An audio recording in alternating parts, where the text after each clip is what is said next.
अच्छा भाई, अस्सलाम वालेकुम। मेरी आवाज़ क्लियर आ रही है, साफ है? जी नौमान साहब, बिल्कुल क्लियर। अच्छा। आज जो है वो हम जो कल टॉपिक कर रहे थे उसी को आगे फर्दर कंटिन्यू करेंगे। मैं स्क्रीन शेयर करा रहा हूँ, इसको देखिए, फिर ये हम स्टार्ट कर पाएंगे। मेरे ख्याल में स्क्रीन जो है वो शेयर हो चुकी होगी। Yes sir. अच्छा, तो आज का टॉपिक जो है, कल हमने सीरीज एंड पैरेलल कॉम्बिनेशन किया था। आज का topic series and parallel combination को हम फर्दर एलैबोरेट करेंगे, उसको थोड़ा सा और डिटेल में डिस्कस करेंगे। तो ये एक सिनेरियो भी हम कंसीडर करेंगे। और सेकंड वन, आप दो इलेक्ट्रिकल मेजरिंग डिवाइसेस, एमीटर और एक वोल्ट मीटर है। We will discuss the internal structure of voltmeter and ammeter. तो इसमें सबसे पहले आप कॉम्बिनेशन ऑफ रेजिस्टेंसेस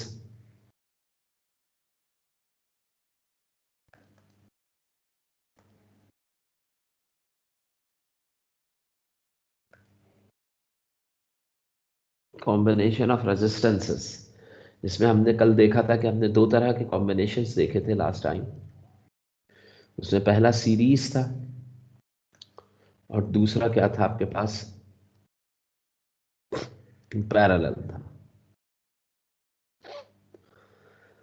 अब सीरीज और पैरेलल में अगर आप ये देखते हैं,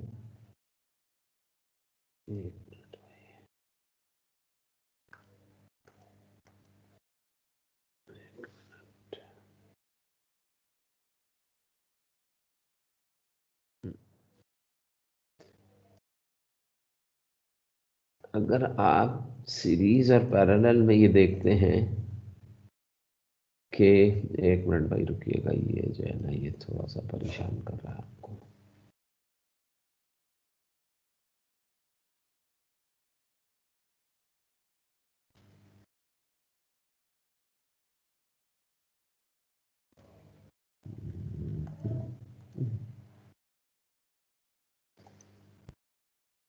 हट जाओ भाई।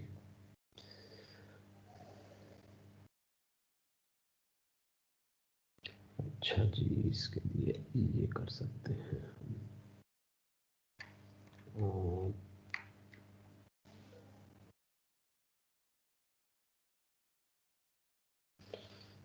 एक मिनट भाई,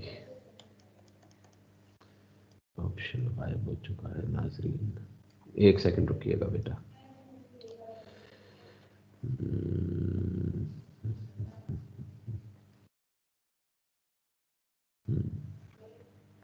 अब सही है। चले भाई, कॉम्बिनेशन ऑफ रेजिस्टेंसेस था आपके पास, कॉम्बिनेशन ऑफ रेजिस्टेंस।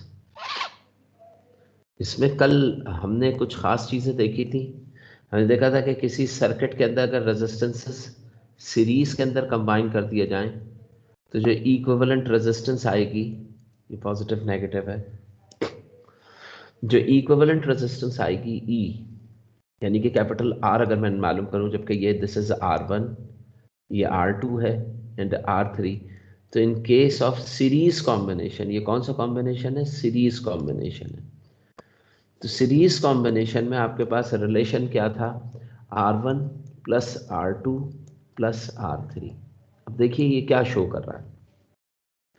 ये शो कर रहा है आपको, जो मेजर पॉइंट आ रहा है इसमें वो ये आ रहा है कि कंबाइंड रेजिस्टेंस जो होगी दैट इंक्रीजेस। कंबाइंड रेजिस्टेंस जो होगी, यानी कि ये जो R है, कंबाइंड रेजिस्टेंस यहाँ पे क्या है? R increases. ये क्या हो जाएगी? बढ़ जाएगी, ज्यादा हो जाएगी। अब बताइए, अगर मैं आपसे पूछूं कि भाई ये आप कैसे कह रहे हैं कि ज्यादा हो जाएगी, तो दिस फॉर्मूला शोज ये जो फॉर्मूला है ना ये शो कर रहा है। लेट सपोज कि इस रेजिस्टेंस की वैल्यू 1 ओम है, इसकी 2 ओम है और इसकी 3 ओम है। दीज थ्री यानी कि R1 1 के बराबर है, R2 2 के और R3 3 के। तो if you calculate the complete value of R, तो बताइए what you will do, you will add all these three, 1 2 plus 3, तो आपके पास आंसर कितने ओम्स आ जाएगा, 6 ओम्स आ जाएगा। इसका मतलब क्या है कि ये जो कंबाइन रेजिस्टेंस ऑफर हो रही होगी इस पूरे सर्किट की R, that will be equals to 6 ohms. बताइए ये जो 6 ओम वैल्यू, देखिए आप इस चीज को समझिएगा, ये इंपॉर्टेंट चीज है। ये जो 6 ओम्स वैल्यू आ रही है आपके पास, ये 6 ओम्स वैल्यू जो है दैट इज मोर देन, ये वैल्यू ज्यादा है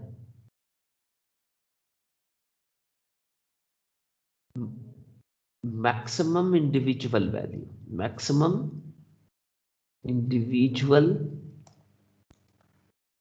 रेजिस्टेंस। अब ये बताइए कि जो इंडिविजुअल रेजिस्टेंसेस हैं उसमें मैक्सिमम वैल्यू कौन सी है आपके पास, 3 है। तो अगर मैंने सर्किट के अंदर रेजिस्टेंसेस को सीरीज में लगा दिया तो आने वाला आंसर आपकी सर्किट की मैक्सिमम रेजिस्टेंस से भी क्या होगा, हायर होगा। हायर होने का मतलब क्या है कि ज्यादा आ रहा है। So that is why we are saying कि रेजिस्टेंस इंक्रीजेस, यानी कि if we are connecting resistances in series the value of the resistance will be increased here. सही। अब अगर मैं सेम सिनेरियो किसका कंसीडर करूं, पैरेलल कॉम्बिनेशन का। तो पैरेलल में देखिए भाई ये पहली रेजिस्टेंस आई है, ऐसा ही बनता था, कल मैंने आपको बताया था। ये second resistance I, this is the third one. इसको अगर मैं लिखूं तो ये होगी 1 ओम, ये होगी 2 ओम और ये होगी 3 ओम। और यहां से आप इसको किससे कनेक्ट कर रहे हैं, we are connecting it to the battery. अब जहां पे देखें कि 1 ओम रेजिस्टेंस R1 है, ये R2 है एंड इट इज R3। यहां पे वोल्टेज V सप्लाई कर रहे हैं, पॉजिटिव है, नेगेटिव करंट फ्लो कर रहा है। अब आप ये देखिए कि if we are finding the equivalent resistance again, अगर मुझे इसकी क्या मालूम करनी हो कि भाई इसकी कंबाइंड इक्विवेलेंट रेजिस्टेंस R पता लग जाए, तो व्हाट वी हैव फॉर्मूला, कल मैंने बताया था, reciprocal of equivalent resistance is equals to reciprocal of their individual, sum of reciprocals of individual resistance R2 और प्लस R3, ऐसे लिखेंगे। अब ये बताइए कि यहां पे लिख लेंगे 1/1, R1 1 के बराबर है, प्लस 1/2 प्लस 1/3। अब आप जानते हैं यहां पे अगर मैं सॉल्व करूं तो आपके पास एलसीएम आएगा 6, इसको ऐसे सॉल्व करेंगे, 1 6 जा 6, 6 1 जा 6, ऐसा ही है, प्लस 2 3 जा 6, 3 1 जा 3 और 3 2 जा 6, 2 1 जा 2। तो आपके पास आंसर आ जाएगा 6 और 3 9 और 2 11, 11/6, that is equals to 1/R। यानी कि 1/R जो आ रहा है वो आ रहा है 11/6 के। तो बताइए दैट एम्प्लाइज, अगर मैं इसे पलटूंगा क्योंकि we want to find the value of R here, तो अगर मैं इसको पलटता हूं तो दैट बिकम्स R, और यहां पे ये क्या बन जाएगा, 6/11 ओम्स। बताइए 6/11 कैलकुलेट अगर आप करते हैं तो ये 0.5 से भी लेस होगा, यानी कि ये होगा 0.4218 सपोज ओम्स। अब जो रेजिस्टेंस इक्विवेलेंट आ रही है दैट इवन लेस देन 1, एक से भी लेस देन 1, एक से भी कम इक्विवेलेंट रेजिस्टेंस आ रही है। तो ये क्या चीज शो कर रही है कि ये आपको शो कर रही है कि that should be less than equivalent resistance R जो होगी for the case of parallel circuit, that should be less than, that should be less than the minimum. यहां पे मैक्सिमम लिखा था ना, मैक्सिमम से भी ज्यादा थी, और यहां पे मिनिमम से भी क्या है, minimum individual, minimum individual resistance से भी क्या है, कम है।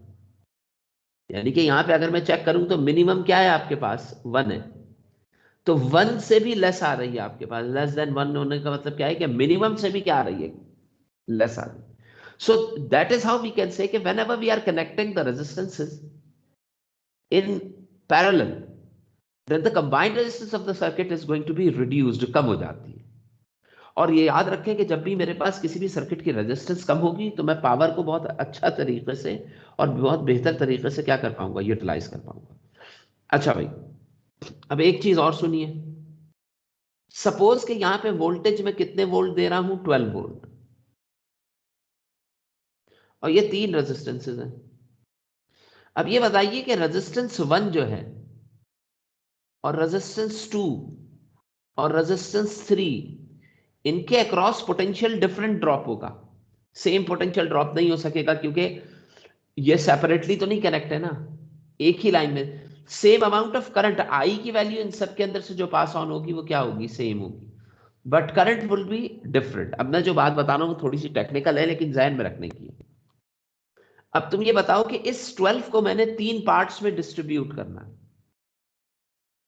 यहां पे अलग ड्रॉप होना चाहिए. यहां पर देखिए, जिसकी रेजिस्टेंस मैक्सिमम होगी वहां पे पोटेंशियल का ड्रॉप भी क्या होगा, मैक्सिमम. मतलब ये 12 है ना, सपोज कि मैं ये कहता हूं 6 वोल्ट, यहां पे मैं कहता हूं कि 6 वोल्ट जो है वो, ये ग्रीन कर लेते हैं, 6 वोल्ट जो है वो ड्रॉप हो रहा है R3 पे. 4 वोल्ट जो है वो ड्रॉप हो रहा है किस पे, R2 पे. 6 और 4 कितना हो गया, 10. रिमेनिंग कितना है, कितना बचा आपके पास, 2. तो 2 वोल्ट किधर ड्रॉप होगा. अभी बताइए ये मैं ऐसे क्यों ड्रॉप कर रहा हूं, ये मैं इस वजह से ड्रॉप कर रहा हूं कि the resistance which is having the minimum value having less potential drop, the resistance which is having the maximum value having more potential drop. यानी कि जिस रेजिस्टेंस की वैल्यू कम होगी वहां पे पोटेंशियल कम, और जिसकी ज्यादा होगी वहां पे पोटेंशियल ज्यादा. अब सपोज कि जो तीनों रेजिस्टेंसेस हैं इन सब की वैल्यू 1 ओम हो, पहले की भी 1 ओम, दूसरी की भी 1 ओम, और तीसरे रेजिस्टेंस की भी क्या है, 1 ओम. अगर तीनों की 1 ओम है तो इसका मतलब क्या है कि all 3 resistance having the same value, तो same potential will be dropped on each and every resistor. So in that case the voltage drop should be, यानी कि 12 जो है वो इक्वली तीनों पे डिस्ट्रीब्यूट हो जाएगा. यानी कि पहले के ऊपर भी कितना आएगा आपके पास, अगर आप यहाँ पे लिखना चाहें तो 1 ओम के ऊपर भी कितना पोटेंशियल ड्रॉप होगा, 4 वोल्ट. दूसरे 1 ओम के ऊपर भी कितना ड्रॉप होगा, 4 वोल्ट. और थर्ड वन के ऊपर भी कितना ड्रॉप होगा, 4. ताकि 4 4 4 को एड अप करें, इक्वली ड्रॉप हो रहा है, तो what you will get answer 12. So that is the droppage of the voltage and that depends in case of series. देखिए मैं क्या लिख सकता हूं, मैं ये लिख सकता हूं कि in case of series, अब देखिए ये पॉइंट्स हम लिख रहे हैं कि in case of series combination, drop of potential is maximum at maximum value of resistor. यानी कि जिस रेजिस्टर की वैल्यू जो होगी मैक्सिमम होगी, जिस रेजिस्टर की वैल्यू क्या हो, मैक्सिमम हो, उस पर ड्रॉप ऑफ पोटेंशियल भी क्या होगा, मैक्सिमम होगा. Higher the value of resistor, higher will be the drop of potential in case of what, in case of series. और करंट क्या रहेगा आपके पास, करंट जो होगा वो कांस्टेंट रहेगा, सेम रहेगा, करंट में कोई चेंज, क्योंकि सेम पाथ है. अब इसी तरीके से अगर मैं बात करता हूं कौन से कॉम्बिनेशन की, पैरेलल कॉम्बिनेशन. तो देखिए पैरेलल कॉम्बिनेशन में we have 3 different path available for the flow of current. यानी कि कुछ करंट I1 ऊपर चला जाएगा, I2 दरमियान में आ जाएगा, और I3 कहां चला जाएगा, नीचे की तरफ आ जाएगा. अब अगर मैं यहां से देखता हूं कि यहां से टोटल करंट सपोज के 10 एम्पियर्स आ रहा था, कितने एम्पियर्स आ रहा है, 10. अब आप ये बताइए कि कौन से पाथ पे करंट जो होगा वो मैक्सिमम फ्लो करेगा. अगर आप में ये मसलन, क्या सबके ऊपर इक्वल फ्लो कर रहा होगा, या कहीं पे ज्यादा गुजरेगा कहीं से कम. तो if we want to find के how the current is going to be distributed in parallel combination of resistances, तो how do we find that out? कि देखिए भाई, इसमें इसका भी बहुत ही आसान सा तरीका है। देखिए, इसके लिए एक एनालॉजी आप ये कंसिडर कर सकते हैं कि आप क्या करें कि अगर आपके पास 3 रास्ते अवेलेबल हैं, 3 पाथ हैं, उसमें से एक रास्ता ऐसा है जो बिल्कुल क्लियर है, एक पाथ ऐसा है जो आपके पास उसके अंदर किसी भी किस्म की कोई पत्थर वगैरह, कोई हर्डल्स वगैरह मौजूद नहीं है, जबकि सेकंड और थर्ड जो है, सेकंड पाथ के ऊपर हर्डल्स जो हैं वो बढ़ गई हैं, थोड़ी सी ज्यादा हो गई हैं। देखिए, फर्स्ट पाथ क्लियर है, सेकंड में रिलेटिवली क्या है, ज्यादा डिफिकल्टीज हैं, यानी कि ज्यादा हर्डल्स हैं आपके पास, ठीक है ना। और थर्ड जो है वो इंतहाई स्टक हुआ हुआ, यानी कि यहाँ पे हर्डल्स जो हैं वो बहुत ज्यादा दी गई हैं। तो ऐसी सूरत में अगर आपसे कहा जाए कि आप यहाँ से गुजरें, तो ज्यादातर लोग जो हैं वो ऐसे रास्ते से गुजरेंगे which is offering minimum resistance to their path. तो इसका मतलब क्या है कि देखिए, R1 जो है वो 1 ओम रेजिस्टेंस ऑफर कर रहा है, तो मिनिमम रेजिस्टेंस है ना, हर्डल्स मिनिमम है। R2 की फ्रिक्शन या रेजिस्टेंस जो है वो रिलेटिवली ज्यादा है और R3 की सबसे ज्यादा है। तो इसका मतलब क्या है कि the current which is passing through here, that in from resistance R1, the current I1 should be more as compare to I3 and I2 and I3। क्यों? क्योंकि करंट उस पाथ के ऊपर ज्यादा जाएगा जिस पाथ के ऊपर रेजिस्टेंस क्या ऑफर हो रही हो, कम से कम मिनिमम ऑफर हो रही है। ये करंट की कैपेबिलिटी है। अब अगर मैं सपोज करूं, तो बताइए, अगर मैं इस 10 को दोबारा से 6, 3 और 2 में डिवाइड कर देता हूं कि ये 3 करंट है, एक I1 है, एक I2 है और एक I3 है, ठीक है बेटे। अब ये 3 हिस्सों में डिवाइड हो रहा है। अब मुझे नहीं पता इसमें से I1 कौन सा होगा, I2 कौन सा होगा, I3। तो बताइए, रेजिस्टेंस की वैल्यू उसके बेस में आप बता सकते हैं कि the value of resistance is 1 ohm which is minimum. तो 6 करंट जो होगा ना, 6 ampere current, that should be passed through resistor R1 because the value of R1 is minimum among these 3। फिर इसके बाद क्या होगा, R2 में उससे ज्यादा है, तो इसका मतलब क्या है कि यहां से कितना गुजर रहा होगा, 3 एम्पियर, और यहां से कितना गुजरेगा, 2 एम्पियर गुजरेगा। तो इसका मतलब क्या है कि जिसकी रेजिस्टेंस सबसे ज्यादा होगी, you will get minimum amount of current passing through that resistor. सही? तो जितना ज्यादा रेजिस्टेंस होगा करंट उतना ही कम, और जितना कम रेजिस्टेंस करंट उतना ही ज्यादा पास होगा। But when we talk about the voltages, अगर मैं वोल्टेजेस की बात करूंगा, तो all 3 resistors connected separately with the source से सेपरेटली कनेक्ट किए गए, तो इसका मतलब क्या है कि सबके ऊपर रेजिस्टेंसेस जो होंगी वो क्या आएंगी, कांस्टेंट आएंगी। वो सॉरी, वोल्टेजेस जो होंगे वो सबके ऊपर क्या होंगे, कांस्टेंट। यानी कि अगर मैंने यहाँ पे 10 वोल्ट वोल्टेज दिया हुआ है, तो वो R1 के ऊपर भी 10 आएगा, R2 पे भी 10 आएगा और R3 के ऊपर भी 10 आ रहा होगा। तो ये चीज आपने अपने जहन में रखनी है। देखिए, इसका मतलब ये हो गया कि रेजिस्टेंस के रिलेटिवली ऑब्जेक्ट्स अगर अपना करंट ड्रॉ कर रहे हैं, तो रिलेटिवली करंट ड्रॉ होगा। मसलन अगर मेरे पास किसी रूम में AC लगा हुआ है, तो AC की इंटरनल रेजिस्टेंस मिनिमम होगी, क्योंकि उसको मैक्सिमम करंट ड्रॉ कराना है। तो जो AC होता है उसकी रेजिस्टेंस, यानी कि the equipment which is going to be utilized more power, their internal resistance should be minimum 1। अगर एक कमरे में AC भी लगाए, पंखा भी लगा हुआ है, बल्ब भी लगा हुआ है, तो आप देखेंगे AC को ज्यादा एनर्जी कंज्यूम करनी है, ज्यादा एनर्जी यूटिलाइज करनी है। लेट सपोज कि AC है ना, इसको 2000 वॉट के ऊपर ऑपरेट हो रही है, तो इसको ज्यादा एनर्जी, हाई एनर्जी ऑपरेट करा रही है ना, तो इसका मतलब क्या है कि इसको high amount of current required होगा।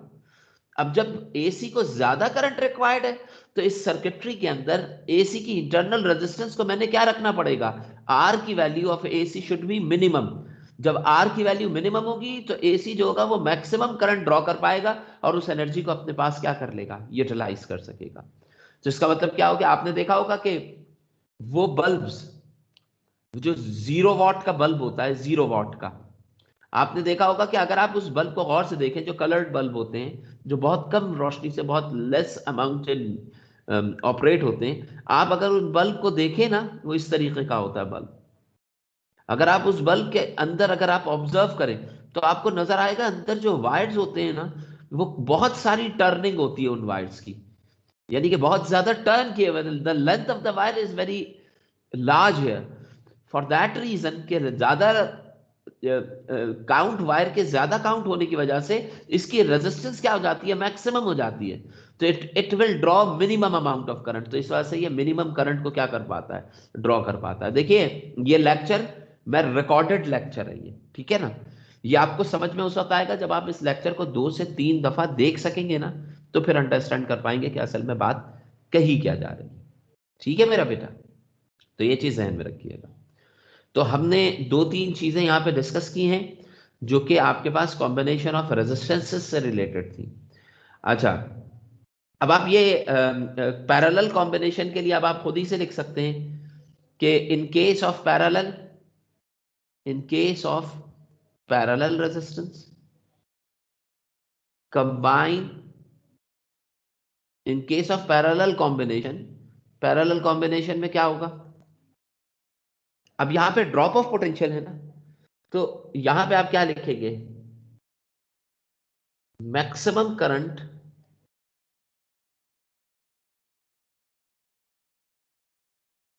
passes through the resistor which is having minimum value of resistance। उस रेजिस्टर से गुजरेगा जिस रेजिस्टेंस की वैल्यू क्या होगी, मिनिमम। देखिए ये है, ये मैंने लिखा है मिनिमम, कितना खूबसूरत, और मैक्सिमम ये लिखा है मैंने, ठीक है ना। तो मैक्सिमम करंट कहां से गुजरेगा, जहां पे रेजिस्टेंस की वैल्यू क्या होगी आपके पास, वैल्यू ऑफ रेजिस्टेंस क्या होगी, मिनिमम होगी, वहां से करंट जो होगा वो मैक्सिमम गुजरा। जबकि आप जानते हैं कि वोल्टेजेस जो होंगे वो क्या रहेंगे, वोल्टेजेस जैसे करंट सेम था, यहां पे voltages remains the same, voltages पे कोई फर्क नहीं आएगा। अच्छा भाई, अब जो है वो एक चीज और डिस्कस हम यहां पे करेंगे जो कि इलेक्ट्रिकल इंस्ट्रूमेंट से रिलेटेड है। मैंने आपको कहा था कि हम दो डिफरेंट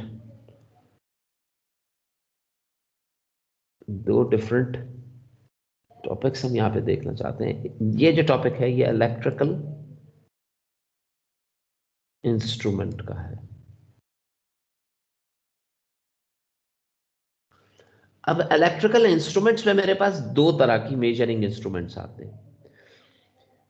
इलेक्ट्रिकल ये इंस्ट्रूमेंट्स मेजरिंग है, ये मेजरिंग इंस्ट्रूमेंट्स है, ठीक है ना। अब यहां पे देखिए कि जो आपके पास मेजरिंग इंस्ट्रूमेंट्स आ रहे हैं वो 2 तरह के हैं, आप पढ़ भी चुके हैं। एक इसमें से कहलाता है ammeter and the second one is voltmeter. मैं पहले आपको एमीटर समझाऊंगा कि एमीटर क्या होता है और कैसे कंस्ट्रक्ट किया जाता है। अच्छा, एमीटर और वोल्ट मीटर के अलावा एक और इंस्ट्रूमेंट होता है जिसे हम कहते हैं गैल्वेनोमीटर।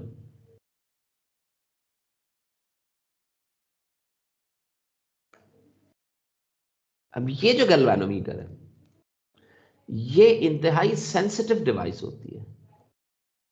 इसकी स्पेशलिटी क्या है कि ये बहुत सेंसिटिव होता है। अगर ये सेंसिटिव है तो इसका मतलब क्या है कि it is use to do what, to detect presence of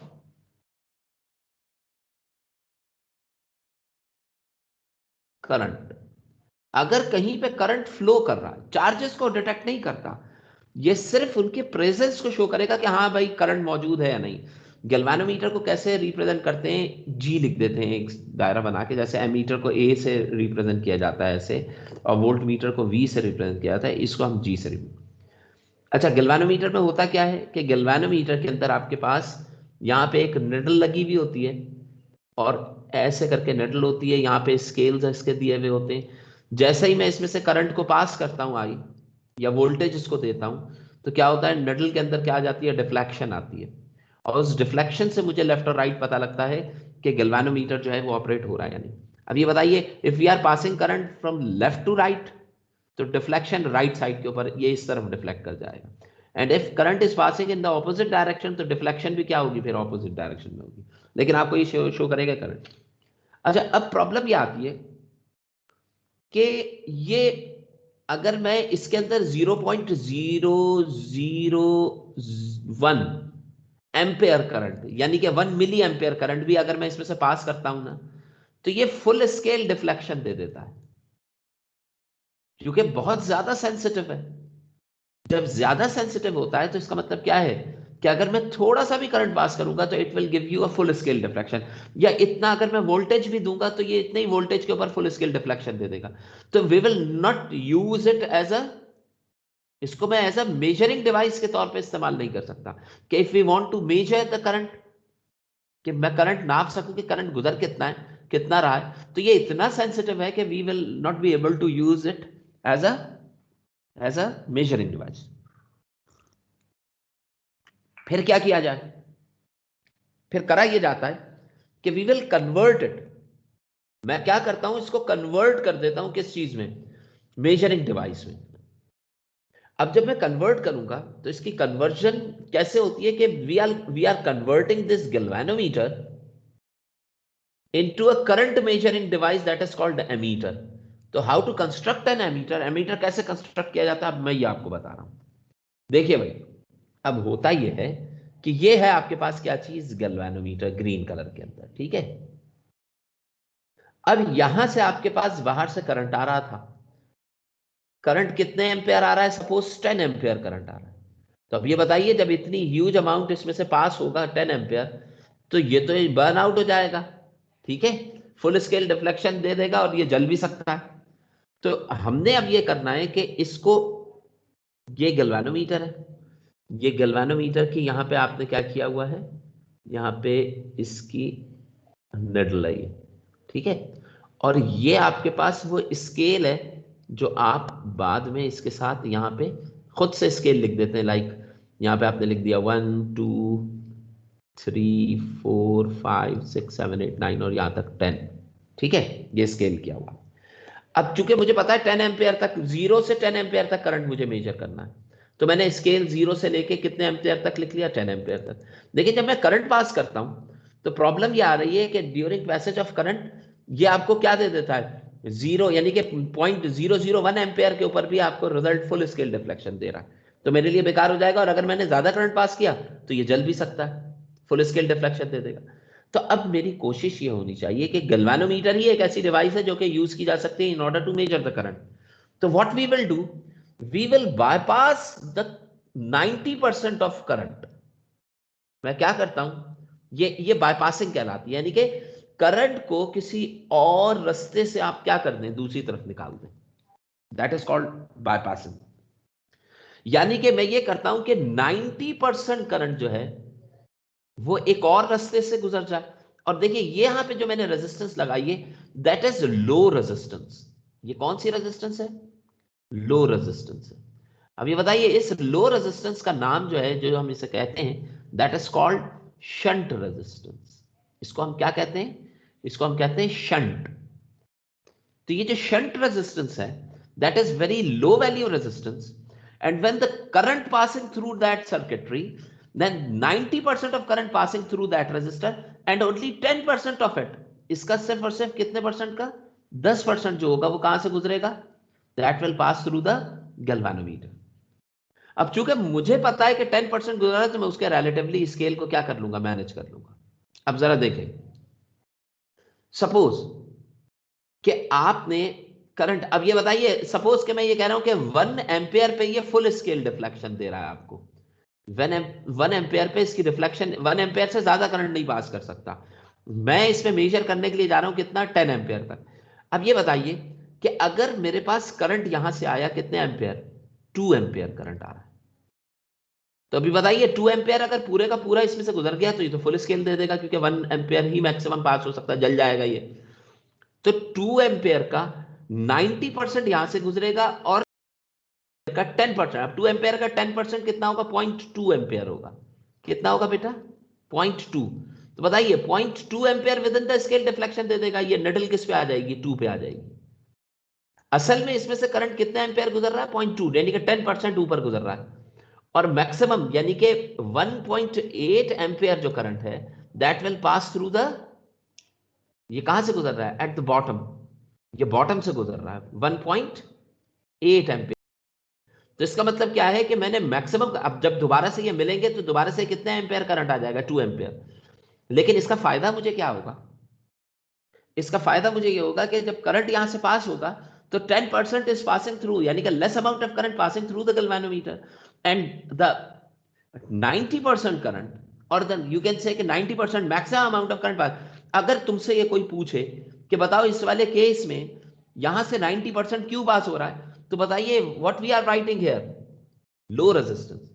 अब बताइए गैल्वेनोमीटर की अपनी रेजिस्टेंस क्या होती है, हाई, और इसकी रेजिस्टेंस लो है। तो आप ये जानते हैं कि the current will follow the path which is having the minimum resistance. तो 90% यहां से तभी पास हो रहा है, that is why it is a shunt resistor. तो अब आप ये बताइए कि जब ये 0.2 एम्पियर पे डिफ्लेक्शन देगा तो वहां पे मैं स्केल पे क्या मेंशन कर दूंगा, स्केल पे मैं लिख दूंगा 2 एम्पियर। अब ये बताइए कि अगर 7 एम्पियर करंट आ रहा है तो 7 एम्पियर का 10% कितना होगा, 0.7। अगर ये 7 एम्पियर आ रहा है तो ये कितना हो जाएगा, 0.7 एम्पियर अगर इसमें से पास हो रहा है तो नीचे से कितना गुजरेगा, 7 में से 0.7 माइनस कर दें तो 6.3। ये सिर्फ समझाने के लिए मैं आपको बता रहा हूं ताकि आपको समझ में आ जाए। अब ये बताइए 7 में से 6.3 एम्पियर 90% बॉटम से गुजर जाएगा, और गैल्वेनोमीटर में से 0.7 एम्पियर, 0.7 एम्पियर के अंदर डिफ्लेक्शन किस पे आ जाएगी, डिफ्लेक्शन किस स्केल पे आएगी, 7 स्केल के ऊपर आ जाएगी।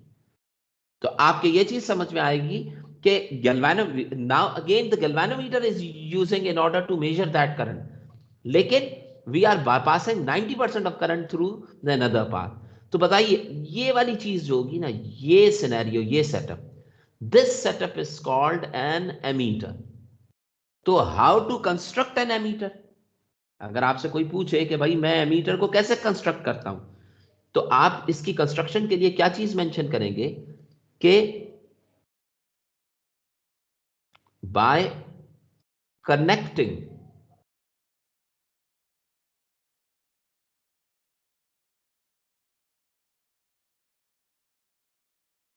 very low resistance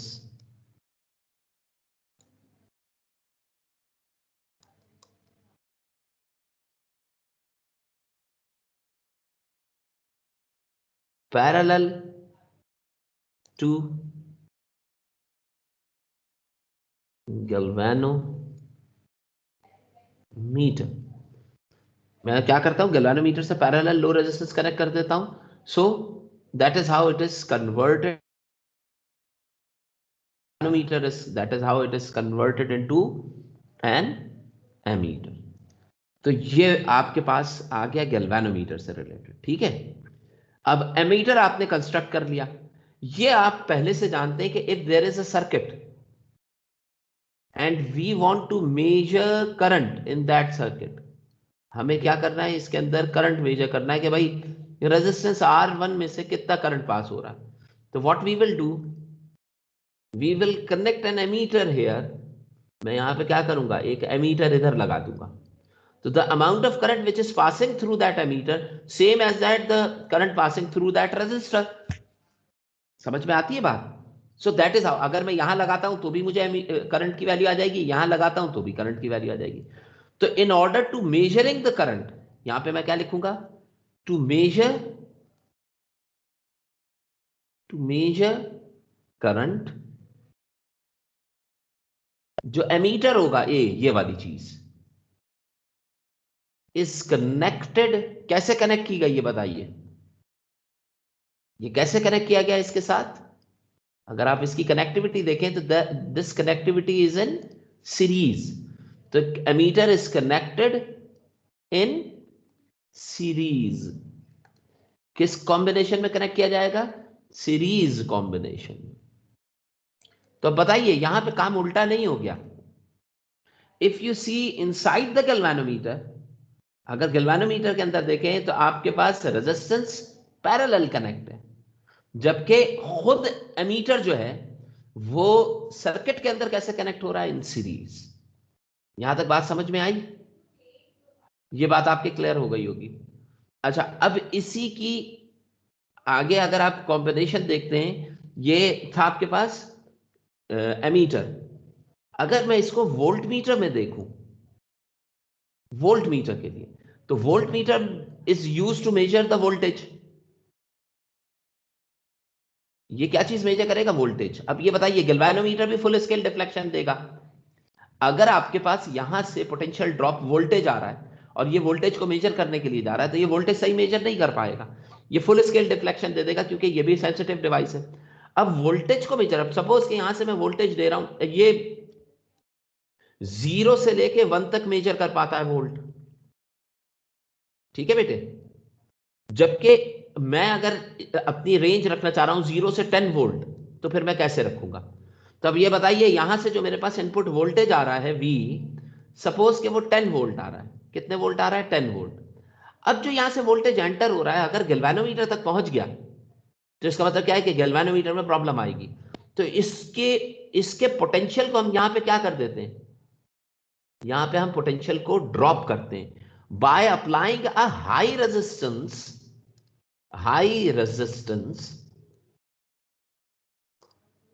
in series with galvanometer। अगर मैं अब बताइए, अब मैं क्या चीज पढ़ाने जा रहा हूं, मैं वोल्ट मीटर देख रहा हूं। अब एमीटर को जहन से निकाल दें। Now we are measuring what? We are measuring voltage. तो बताइए, इस वोल्टेज के मेजर करने के लिए अगर मैं गैल्वेनोमीटर देखता हूं, तो you will have to connect a very high resistance. इसको कुछ नहीं कहते, इसको हाई रेजिस्टेंस ही कहते हैं, इसको शंट वंट नहीं कहते। This high, if this resistance is high, तो इसका मतलब क्या हो गया कि 90% potential is going to be dropped before entering the galvanometer. तो अगर ये 10 वोल्ट आ रहा है, तो 90% ड्रॉप हो जाने का मतलब क्या है? गैल्वेनोमीटर तक कितने वोल्ट पहुंचेगा? 1 वोल्ट। तो इसका मतलब क्या है कि गैल्वेनोमीटर तक जो पहुंच रहा होगा वो 10% पहुंचेगा, and 90% is dropped on this high resistor. So the combination of this one, अगर मैं इसको चेक करता हूं, तो ये मेरे पास क्या कहलाएगा? Construction of a volt meter. तो how to construct a volt meter with the help of a galvanometer? By connecting a very high resistance in series combination. अगर मैं रेजिस्टेंस गैल्वेनोमीटर से पहले एक हाई रेजिस्टर लगा देता हूं, तो what we are making a volt meter. अब वही वाली बात होगी कि अगर यहां पर 6 वोल्ट वोल्टेज आ रहा है, तो फुल स्केल डिफ्लेक्शन क्यों नहीं आएगी? क्योंकि 6 वोल्ट का मतलब क्या हो गया कि यहां पे गैल्वेनोमीटर तक 6 वोल्ट का जो 10% होगा, वो कितना पहुंचेगा? 0.6 वोल्ट गैल्वेनोमीटर तक पहुंचेगा। जब 0.6 वोल्ट पे डिफ्लेक्शन आएगी, तो मैं उसको यहाँ पे मेंशन स्केल पे अपनी मर्जी से चेंज करके कितने वोल्ट कर दूंगा? 6। यानी कि मैं क्या लिखूंगा यहाँ पे? 1 2 3 4 5 6 7 8 9 10 पूरे स्केल की रिफ्लेक्शन आ जाएगी।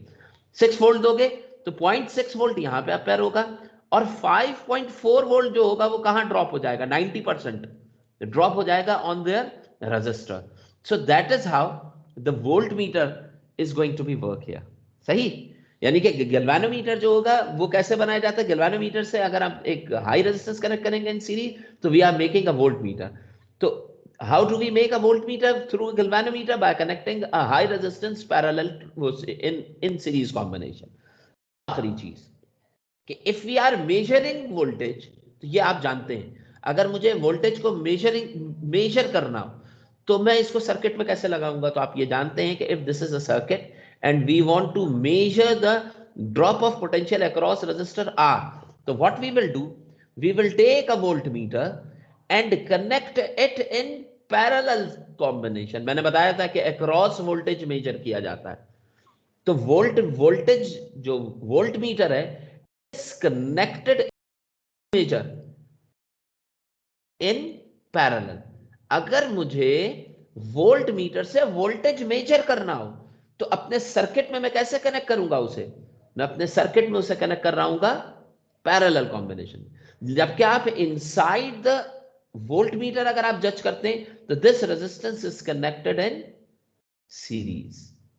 तो यहां पे देखिए इन दोनों के कॉम्बिनेशंस डिफरेंट हैं, एक इसके अंदर इसका रिवर्स कॉम्बिनेशन कहा गया है और ये इसके अगेंस्ट है। ठीक है ना बेटा, तो आज हम अपने लेक्चर को यहीं तक रखते हैं। ये थोड़ा सा ज्यादा मैंने आप लोगों को आज पढ़ा दिया है, लेकिन इसकी वीडियो मैं आज ही इसको अपलोड कर दूंगा यूट्यूब पे, तो आप इसको जरूर देख लीजिएगा, इसको 2-3 दफा देखेंगे तो आज की कंप्लीट लेक्चर की वीडियो जो है वो आपके समझ में आ जाएगी। ये बात ठीक है कि ये थोड़ा सा ज़्यादा हो गया, लेकिन अभी लेक्चर चूंकि एक मिसिंग था तो हमने उसी को इसमें कवर अप कर दिया। ठीक है मेरा बेटा, कोई क्वेश्चन अगर आप लोग करना चाहें तो आप कर सकते हैं, अगर नहीं है तो you can leave the class. हाँ बेटा,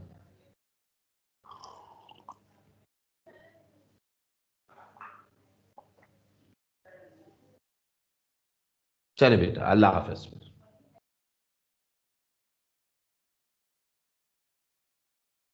अल्लाह हाफिज बेटा, अल्लाह हाफिज सर।